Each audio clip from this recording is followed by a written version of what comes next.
What's up, everybody, and welcome back to another episode of the Jedi and the Jar Jar. I think this is episode 3. We recorded an episode 3 that was awesome. I was super proud of it. It was all about the Colin Trevorrow episode 9 script, and then we went back and listened to it. It was an hour and 20 minutes of probably the best podcast I've ever done or been a part of, and it was just destroyed. It was so good. Like, the audio file got like mad corrupted or something like that, and it was just awful. And we ran so many tests and everything sounded great, and then it was just completely ruined. So we're trying to make up for it. Anyway, guys, big news in the Star Wars arena right now is the new trailer for Star Wars The Clone Wars Season 7. Finally! Woot woot! And it's been years in the making, literally years. I remember back when they announced that they were completing part of Season 6 on Netflix, and I was hyped for that. But now it's like, yeah, you know what? We're going to go back and we're just going to make it all. Yeah. And we're going to redo. We're going to do a Season 7. And we got the full official trailer today, February 21st, my friends. Yep. Star Wars The Clone Wars has officially entered the Disney Plus chat. Yep. February 21st. Anyway, I kind of want to talk about the significance of the Clone Wars Season 7, and then we can talk about the trailer itself. So the Clone Wars Season 7 is hugely significant in this Disney Star Wars era, actually. Yeah. I'm about to educate you on some Star Wars stuff. Me. This is certainly something I lack education You know nothing about I'm the Clone Jar Wars. Jar. That is the point of this podcast. You've seen like a few episodes of the Clone Wars. You're such a scrub. I'm sorry, like, guys. for real. I'm sure a million of you hate me for that. But yes, I haven't seen all of the Clone Wars. I have seen every episode multiple times. It was taken away from me on Netflix. It's all good. It's back on Disney Plus. But I love the Clone Wars. The first season is fine.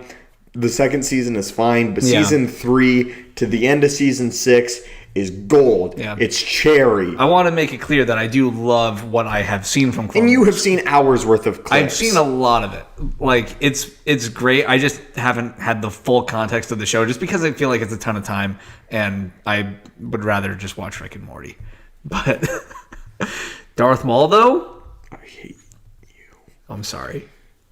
Anyway, so the Clone Wars Season 7 is really, really important because this sort of marked in the first time in this Disney era where Disney said, okay, we're going to give the fans what they've cried for. Because when Disney bought Lucasfilm, originally, they canceled the Clone Wars, including a whole bunch of episodes that had already been completed in a Season 6. They said, nah, we're going to do our own thing. Yeah, they canceled a ton of stuff. They canceled video games. Yeah, Star Wars 1313 was canceled. 1313, there was a Darth Maul video game in the works that would have actually taken place after Return of the Jedi. Which is nuts. Yeah, it was crazy. It was like Darth Maul was going to come back. Yeah, I remember George Lucas had plans for him after that, and all of George Lucas's ideas for the most part got scrapped. Which is crazy. Like for Darth Maul to be to have survived past Palpatine and Vader is so crazy. Yeah, it is crazy. I kind of like that though. Really? I mean, I like what we got with Darth Maul though. Ultimately, and it's cool to get more Darth Maul. He's very much the villain of this season. It looks like. Yeah. Which it makes sense. Anyway, there was this whole thing where it was like Save the Clone Wars trending for like the longest time. And Lucasfilm has been working on the Clone Wars, for a really long time. Yeah. And I think now with the official trailer, the final trailer, it really shows. It looks amazing. It looks so good. And then with this, it honestly just kind of like pisses me off a little bit with Rebels. Because with Rebels, Disney was like, okay, we're sort of going to deliver an inferior product than the Clone Wars, and we're going to have a ton of filler, and you're just going to come eat the slop, in Red Letter Media quotes. So eat the slop before the slaughter. Exactly, eat the slop. And that's not to say there aren't parts of Rebels that I absolutely think are masterful. Yeah. There's definitely parts of Rebels that I think are masterful. And there's also parts of Rebels that do visually look great. Like, I wouldn't say necessarily on the level of what we appear to be getting in Season 7. Or even in other Clone Wars seasons. Yeah, but like, one of my bigger issues with the Clone Wars has always been the animation, because it's always just been a little weird looking to me. Really? I don't feel that way at all. I don't know what it is. I think the motion doesn't feel supernatural all the time, or like facial expressions are very exaggerated. But it's never been a That's huge something- issue for me. that's It's just something been, you get used to. Yeah, it's been a mild issue, not a huge issue. But like looking at the trailer for season 7 is like, oh my gosh, they must have sank so much money into this, because it looks like they had like, you know, visual animating teams like they would have for an Avengers movie on it. Like, it looks so good. Yeah, and again, I want to say that I like a lot of Rebels, and I like a lot what Rebels does for the universe, and like I think Rebels has some genuinely amazing episodes, but I also think that Rebels has some genuinely awful episodes. And at the same time, if anybody asked me if I wanted to watch a season worth of Rebels, where really the only plot is focused on, the main plot is focused on for 2 or 3 episodes, or do I want to watch the Clone Wars, where it's like individual arcs that are all really important to the grand scheme of things, I'm going to pick Clone Wars every single time. And I think the majority of Star Wars fans would also say, I'm going to pick Clone Wars every single time. Yeah, it's just more interesting. And for this, when Disney came in and they canceled the Clone Wars, I feel like they lost a whole lot of stock with the fans. They grossly underestimated how popular this series really was. Yeah. Because for a long time, Clone Wars was really the only current era Star Wars content that we were getting before Disney took over. Now, they said the Clone Wars is still canon, which was nice, but like I said, for them to just come in and be like, we're not doing it anymore, we're going to start our own Rebels, and we're going to hire a lot of the same crew, but it's going to be different. Yeah.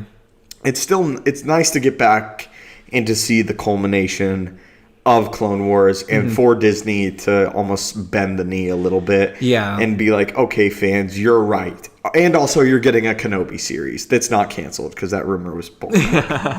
And, you know, I do understand a certain level of when they bought Lucasfilm to kind of clean slate and try to work on their own projects. Like, I get that they had their own ideas, but that is one of those things that, like you said, Clone Wars was the only Star Wars content we really got for a long time, and a lot of people were really invested in it. So when they were to remove it, a lot of people were, you know, I would say very understandably upset. And I think also Disney really underestimated how much people cared about prequel era Star Wars, and made this giant like campaign almost to just like completely forget all prequel era Star Wars and only focus on things that were reminiscent of the original trilogy or things related to the original trilogy. And that's why, like, when you got the first Star Wars Battlefront game, it was all only OT. Original trilogy, no prequel era stuff. And people, I think, were pretty upset and vocal. Like, you know, it's not that we don't like this stuff. You can't scrap this entire era. There's this whole giant portion of history for Star Wars that is just being flat out ignored when it shouldn't be. And I think they're really coming around to that idea, especially if you even look at like the Lost Episode podcast that we recorded about the leaked script from Episode 9 and what it was originally supposed to look like. There's a lot of prequel era stuff going, you know, on in that movie. And ultimately they decided to go with a different vision, which I think was the better idea. But with the Rise of Skywalker. It shows you, with the Rise of Skywalker, it shows you, though, that they are trying to work that back into the fold, though. Like, get people on board with their franchise and bring back some prequel era stuff. Yeah, and I think it's a good idea. And me I'm too. excited to go further back in time if the High Republic movies do actually culminate, which I hope they do. But talking about the Clone Wars Season 7, so in case you don't know, the Clone Wars Season 7 is sort of going to be a companion piece with Revenge of the Sith. A lot of Season 7 will coincide directly with the ongoings of Revenge of the Sith. Yeah. So we will get to see Order 66. That's going to be so cool. And we will get to see the Siege of Mandalore, which is basically what Ahsoka and Darth Maul were up to. Because the last major final arc and plot of Season 7 will be Ahsoka with Bo-Katan and the Mandalorians going to Mandalore to liberate it from Maul, who's taking control over it one last time. And in the Ahsoka novel, people get pissed off at me, so I'm going to say a spoiler warning. The Ahsoka novel came out several years ago, guys. Can I not talk about it? Anyway. Sorry. The dark side flew through me for a second. It's okay. Spoilers, Ahsoka novel, for Season 7. Because if you don't know the Ahsoka novel, the first half of the Ahsoka novel follows, of course, Ahsoka's story that was supposed to be in Season 7 originally. Yeah. And now it's going to be in Season 7, but it connected that with Rebels. Anyway, so in the Ahsoka novel, Order 66 comes down during her duel with Darth Maul. And with the help of several clone troopers, Ahsoka is able to, like, somewhat capture Maul or debilitate him for a second. But then Order 66 is given. And the Rex has removed his chip, and Ahsoka and him kind of run off together, and it makes it look... She buries her green lightsabers and, like, leaves them there, and sort of frames it in a way where it looks like they both killed each other and that Rex was following Order 66. With that said, we're going in a different direction with Season 7. First off, Ahsoka's lightsabers, she's been given blue lightsabers now that are different from the green ones that we've seen her use before, which is a change. And also, there was some talk at like a Dragon Con of one of the creators of the Clone Wars was saying that we don't necessarily know whether or not Captain Rex went through with Order 66. We just assume that he removed his chip before Order 66, but we don't know that for sure. Kind of implying that he may have actually tried to attack Ahsoka at first, but was like, again, debilitated himself, and then eventually the chip was removed.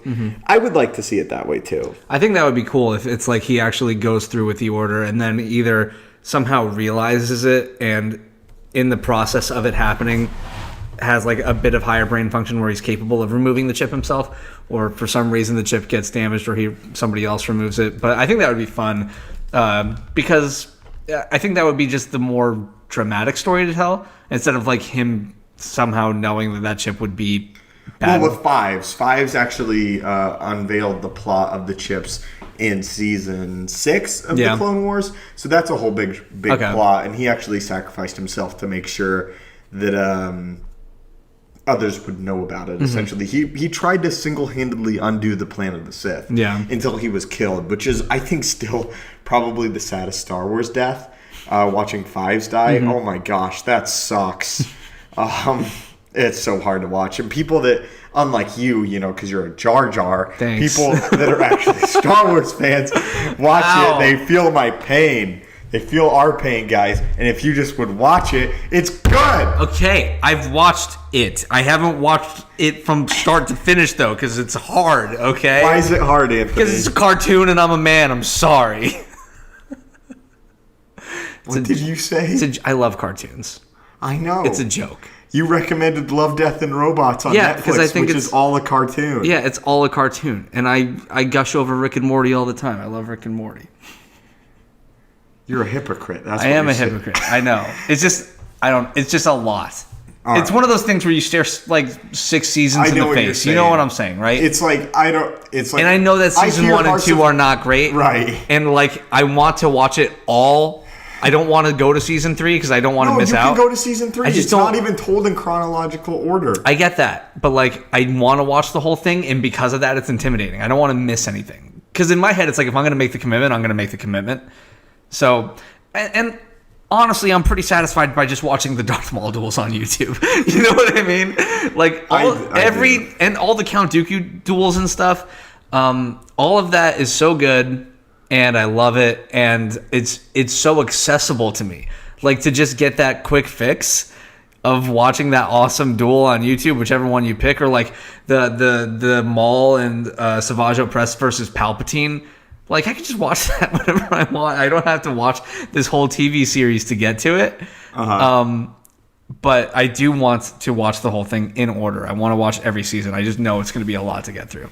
Can I tell you something? Are you going to watch every episode of Season 7, though, as it premieres? Yeah, of course. Okay. Yeah.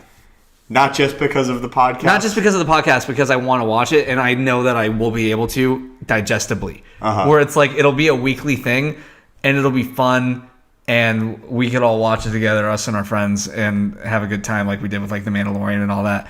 And I love all that stuff, and it's going to be exciting. It's the finale, and it, like you said, it all coincides with like Revenge of the Sith, so it's like already super compelling because that's like the most dramatic, compelling Star Wars movie there is.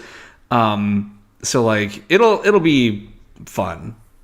And I'm genuinely excited. Can I tell you about something that I'm probably just as excited about in Season 7, along with the Ahsoka versus Maul duel, which we'll get into in a second? The Bad Batch arc. Yeah. You are not ready, my friend. You are not ready.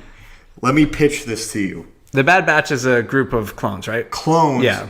with what is called desirable genetic mutations. Yeah. Mm-hmm. So they're like, they think differently. They're a little bit smarter, perhaps a little bit faster, a little bit stronger. But they're actually these clones that have developed this like mutation and almost a disability. And because of that, they're freaking awesome. Yeah. How many are in it? Is it like 5? Or I think it is. I think it's 5, right? Yeah, the Bad Batch is going to be fun. Like, I'm so excited. I'm not ready. Do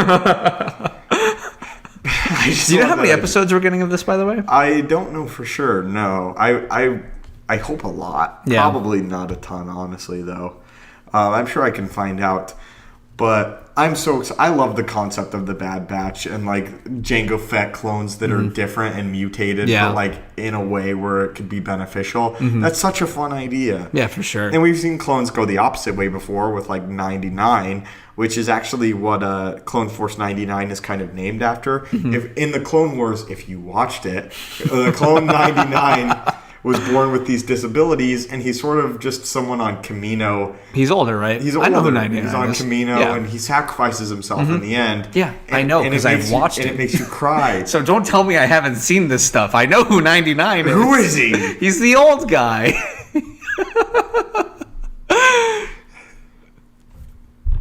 I'm sorry. I'm so Yeah, sorry. but it's You're like he disappointed gets shot in in me. the back, and he's like carrying all these guns. And he's like patriotic. Yeah, he's like, so cool. He's like, "Don't give up, mate." Yeah, I love 99. He's great. He's such a good character. He's like Queel. Yeah, I was just gonna say he's like Queel. He's like one of those like unwaveringly good characters, and he just has like a real solid moral code. He's got like an ideology of good, and he's happy to be a clone and contribute any way he that is. he can. He's happy just cleaning things, and like he gets freaking backstabbed by life, just like Queel, shot in the back. Yeah. Oh my gosh. It's just like spoilers for the Mandalorian. I love the episode Rookies where like 99 is like talking to Heavy, and he's just telling him like, these are your brothers, man. Like they love you, and yeah, you guys are gonna fight, but we all have a mission that we gotta do, and we gotta do it well. Anyway, this Bad Batch is named after 99 as remembrance, which I think is so sweet. This is why I love Star Wars, because it's just like all these connecting pieces, because the universe is so huge. Yeah. It's like in The Rise of Skywalker, just like a Sith battalion is named like the Revan Battalion. Like I almost like freaking cried over that. It's like, oh my gosh, Revan's canon. Yeah. It's just like little tiny names. You're just laughing at me. It's No, fun. I think it's funny because it's like everybody just loves Revan so much, and like to have a Star Wars movie do something for like Revan being canon is fun. And I remember too when like you were uploading videos about it. It's like you put out like an Easter egg video, and it's like every Easter egg from Star Wars: The Rise of Skywalker, and it got like 30,000 views or something at the time, and then like an hour later you put out a video that was like Revan officially canon in Star Wars, and it got like 200,000 views already before the other one ever got to like take off. Right. And it's just like everybody cares about Revan for some reason. Revan's cool. No, Revan's he's super cool. He's like Anakin. Yeah. I think he's more like a Sith Boba Fett. That's how I look at him. Sith Boba? What? Yeah.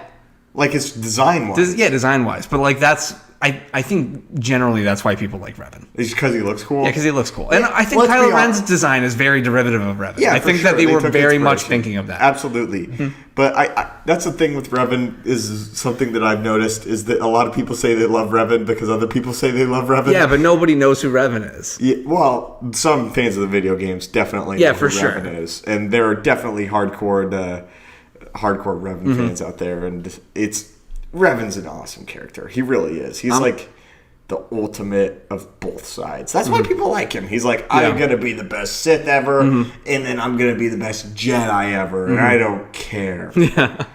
It's really fun. Yeah.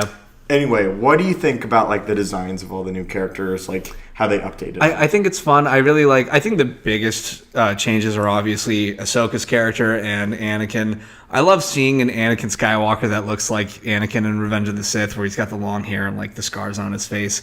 And it's one of those things where it's like you realize it's the end. It's like he's about to turn to Vader, and he's struggling with his life and feeling the pull to the dark side from Palpatine and everything. But I think like everything in this new season just looks so good, though. I just want to say my Easter egg video has almost 300 views now. Oh, good. So people caught on. It did definitely take time to take off.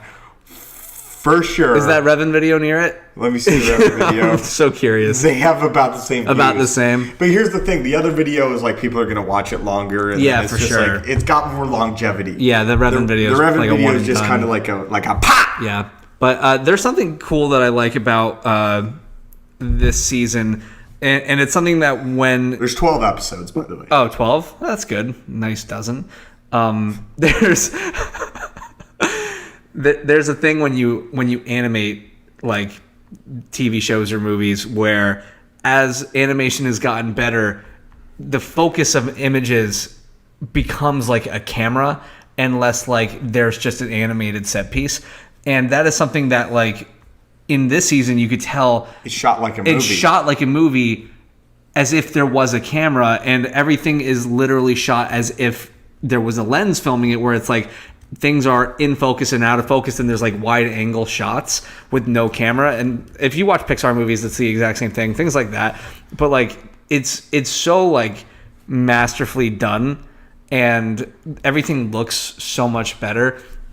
You could see like Obi-Wan's aged a little bit, and I think he looks really great.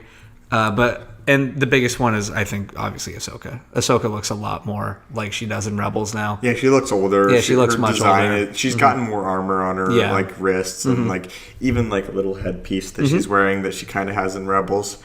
But yeah, it all just looks so good. This gives me so much faith, and I really hope, like, when I'm saying my prayers at night, I'm just like, please make it be that this idea of a sequel to Rebels is true. Yeah. In the animated form, and that like it's the quality of the Clone Wars. Like that's all I ask. That'd be so cool. Like put it on Disney Plus. This is why it's important. If the Clone Wars is successful and Star Wars is like, holy crap, we can make a buttload of money on this medium with animation too in Star Wars, which is something I should say that Marvel kind of struggles with. Yeah, 100%.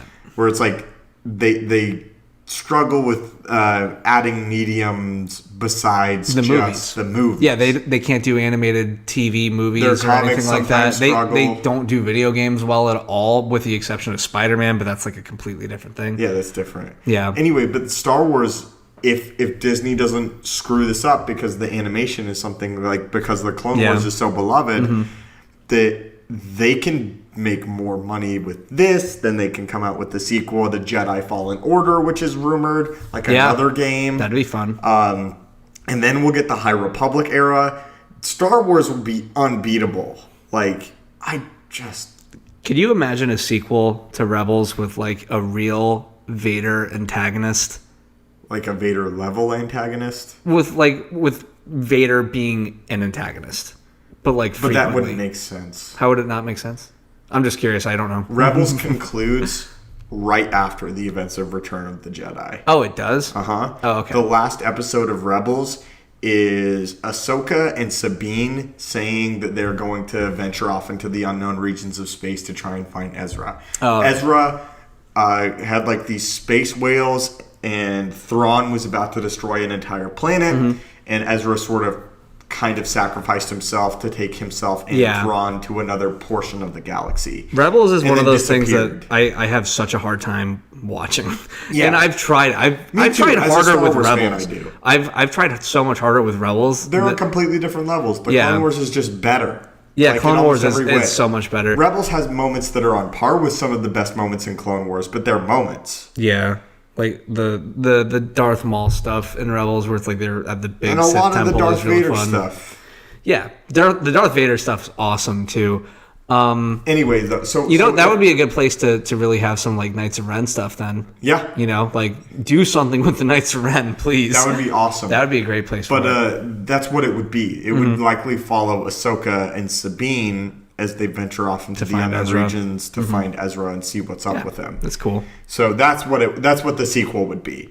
And you would introduce characters like the Knights of Ren, and you would discover what happened to the individuals like Thrawn, who's a major player and super cool. And we recently learned, actually, the writer Timothy Zahn, the author of the Thrawn novels, recently confirmed that Thrawn has no sensitivity to the Force whatsoever. He's just a mastermind. That's awesome. Which, right? That's so cool. It's like not everybody has to have it explained that like, oh, he felt the Force. Yeah. It's just like Thrawn is a brilliant strategist. He's a mastermind. He's a better strategist than Darth Vader. Yeah. He's like literally on the level as far as the Emperor's view of somebody like Tarkin, with the potential, in my opinion, to like even be smarter and more brilliant than Tarkin was.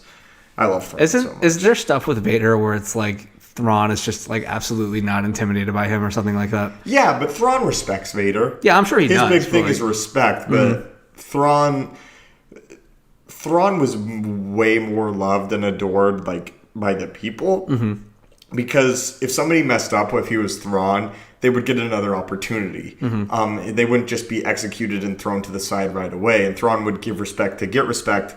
And then also, if somebody performed well at a task, he would like promote them and praise them.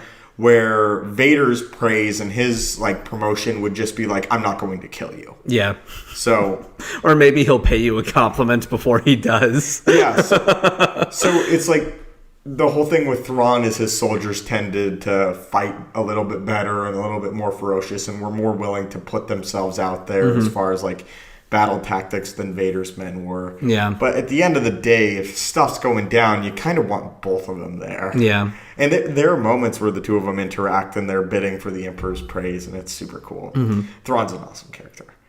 I'm pretty much talked out, man. Anything else? Any final things you want to say about the Clone Wars Season 7? Hopefully I'll watch it, guys, and not be that guy. February 22nd is going to be a lot of fun. 21st. That's what I meant. I swear I knew it was the 20th. I said it earlier in the podcast. I'm so excited. February is going to be a crazy month, man. We're going to get to watch Jake Paul box. We're going to get... That's this month! Is that this month? Oh my god! I thought that was like right before the Super Bowl. The Super Bowl is February 2nd! I thought it was the 5th. I'm officially retiring from this podcast, guys. I mean, I gotta double check the Soul Super Bowl. This has nothing to do with Star Wars, but I gotta... It's fine. Bring up Jake Paul on my Star Wars podcast. What the heck's wrong with you? You know what? It's the 2nd. Wait, what's the second? The Super Bowl? Okay, I thought... When's the Jake Paul fight? Oh my gosh! We should not be talking about this. You know who talks about this more than anybody? January 30th. You came close. I did come close. Yeah. Anyway, my friends, thank you so much for watching this episode of The Jedi and the Jar Jar. Sorry for getting off topic at the end. We may have a new co-host next time. I love you all. Thank you so much for watching and for the support, for real. Yeah, we're going to try and make this a weekly thing. We're sorry we messed up on the Trevorrow episode, and by that I mean Anthony messed up on the Trevorrow episode. I messed up nothing. It just happened. We're going to record, if you guys want to hear our thoughts on the Trevorrow script, I think that would be a really good video, and just request it down below if you're interested, and if not, we'll just talk about new stuff. Yeah. Anyway, my friends, may the Force be with you, and have a great day.